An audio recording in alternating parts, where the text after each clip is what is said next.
This is our most desperate hour. Help me. Nico Iamaleava. You're my only hope.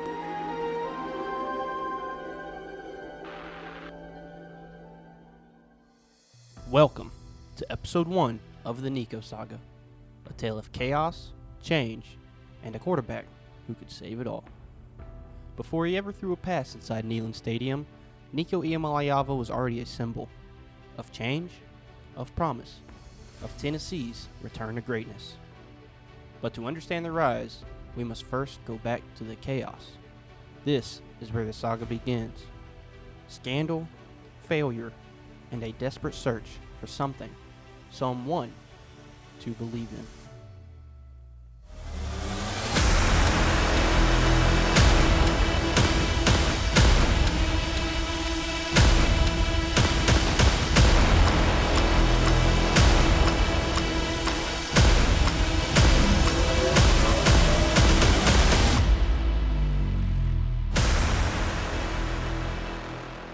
Quiet, focused, fresh out of high school, and now the face of a college football empire. To Tennessee, he wasn't just a quarterback. He was a prophecy. However, the story of Nico Iamaleava begins not with triumph, but in darkness. Let's go back to January 2021. The Tennessee Volunteers had just wrapped up a brutal 3-7 season shortened by a global pandemic. Spirits were low. Neyland Stadium, once a coliseum of Southern dominance, had become a stage for mediocrity. Worse yet, a scandal erupted. Head coach Jeremy Pruitt was dismissed following revelations of widespread recruiting violations and improper payments to players. The program fell under NCAA investigation. The Vols hadn't won a national championship in 23 years. It had been 13 years since they even sniffed an SEC championship appearance. The foundation of Tennessee football was crumbling. Then, after just a 9-day search, new athletics director Danny White made his first bold move, hiring Joshua Kenneth Heupel as head coach of the Tennessee Volunteers football program. So without further ado, I'll turn it over to the guy you guys want to hear from today and introduce your new head football coach, Josh Heupel.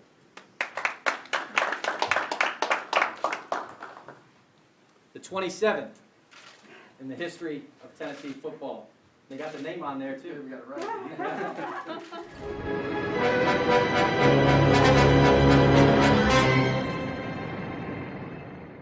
Josh Heupel wasn't a mystery hire.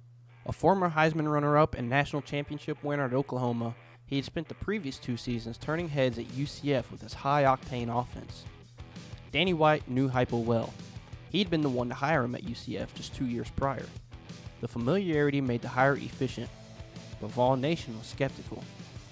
Yet what Heupel lacked in SEC prestige, he made up for in quarterback wizardry. Heupel was a quarterback whisperer. As quarterback coach at Oklahoma, he helped mold Sam Bradford into a Heisman winner and develop Landry Jones into a record-breaking passer. As offensive coordinator at Missouri, he unlocked Drew Lock's potential, leading one of the most explosive offenses in the SEC. And in his short time as Central Florida's head coach, he recruited and developed Dillon Gabriel into a rising star. His offenses were explosive, dynamic, and productive, no matter who was under center. He didn't just run a system, he maximized the talent. Which brings us to a year later. Tennessee is about to land the crown jewel of high school quarterbacks.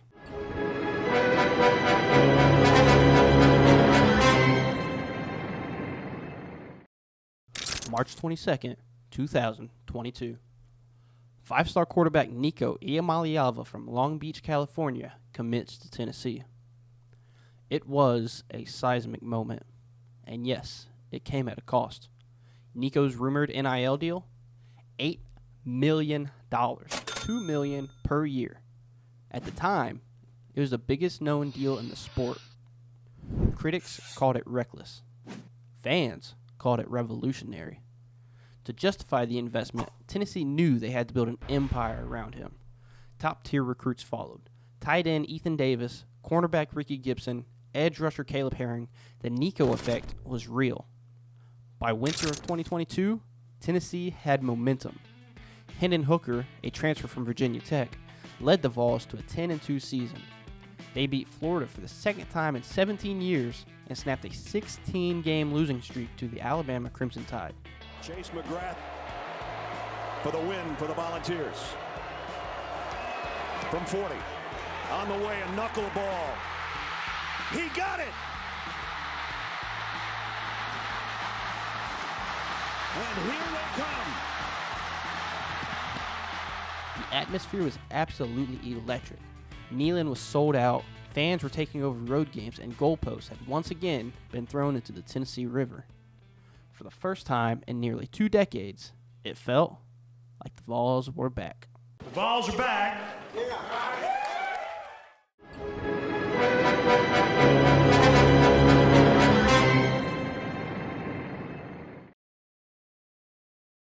2023 didn't go according to plan.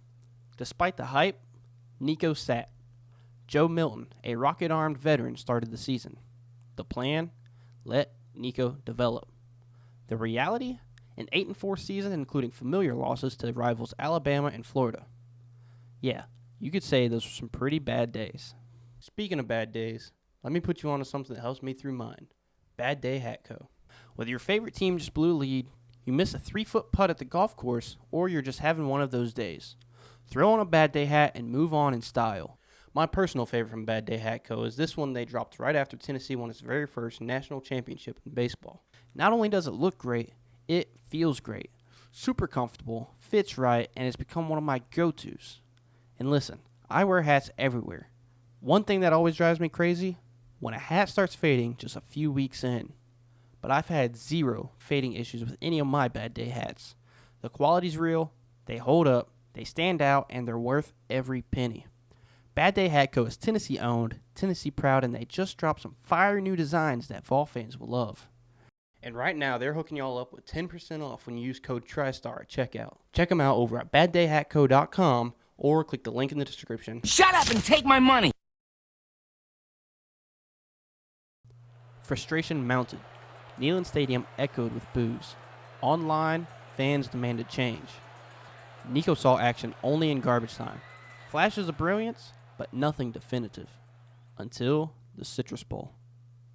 And the Citrus Bowl, not to be forgotten, the old New Year's Day 1 p.m. Eastern kickoff down there from Orlando, Florida. And we got Tennessee versus Iowa. December 2023, the Cheez-It Citrus Bowl versus Iowa. Nico started, and Nico delivered. 12 of 19, 151 yards, 1 passing touchdown. But the real damage came on the ground. 15 rushes, 27 hard-fought yards, 3 rushing touchdowns. Final score, a 35-0 beatdown of the Iowa Hawkeyes. The Nico era had officially begun.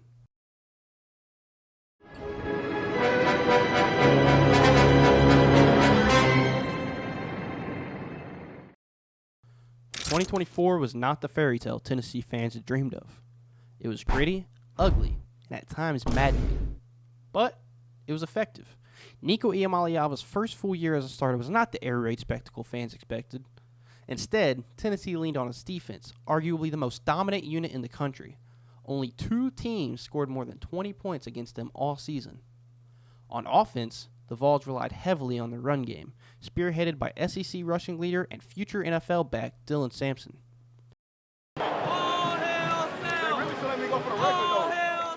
The deep shots were fewer. The fireworks dimmed. But the wins came. Tennessee beat Florida again. They toppled Alabama again. Losses once again came at the hands of powerhouse Georgia, and this time a puzzling defeat to Arkansas. Still, the record stood at 10-2. And for the first time since transitioning from the BCS to the playoff era, Tennessee had made the college football playoffs. The crowd, once chanting his name, now whispering doubt. Was Nico the chosen one, or a failed $8 million gamble? Time would tell. But one thing was certain. The Nico saga had only just begun.